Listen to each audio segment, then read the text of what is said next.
शेतकरी मित्रांनो, योग्य रीतीचं जर मार्गदर्शन मिळालं तर मार्गदर्शन योग्य रीतीचं मिळाल्यानंतर 100% बागी सक्सेस तर होणारच.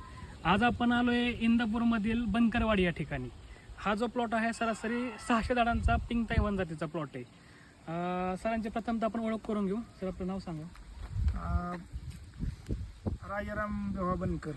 बरं, आपला सरासरी 600 झाडांचा प्लॉट आहे बरोबर. 600 झाडांचा. लागवड आपली नोव्हेंबरची आहे. नोव्हेंबर बरोबर. आज म्हणजे आपल्या बागेला जवळपास 8 महिने होत आले. 8वा महिना चालू आहे म्हणजे. चालू आहे. तुमची माझी भेट झाली त्यावेळेस नेमॅटोड होता थोड्या प्रमाणात बागेला. होता. सुरुवातीला आपण नेमॅटोडवरती काम केलं बरोबर.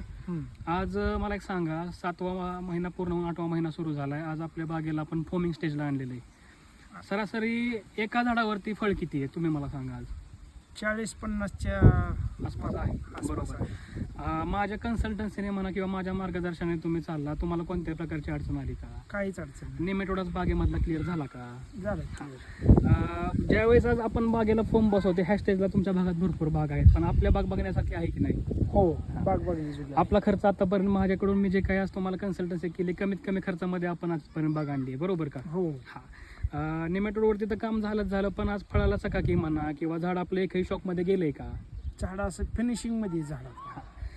शेतकरी मित्रांनो, एक सांगण्याचा उद्देश एवढा असाच आहे की बाबा आज जर मार्गदर्शन जर योग्य रीतीचं असेल, मार्गदर्शन योग्य मिळालं तर 100% ही बाग सक्सेस होणारच आहे. त्यासाठी तुम्हाला फक्त करावं काय लागतं की कष्ट मात्र योग्य रीतीने केलं पाहिजे. ज्या वेळेस आम्ही तुम्हाला सांगतो शेड्यूल कसं दिलेलं असतं ते शेड्यूल एक वेळच्या वेळेला फॉलो केलं पाहिजे.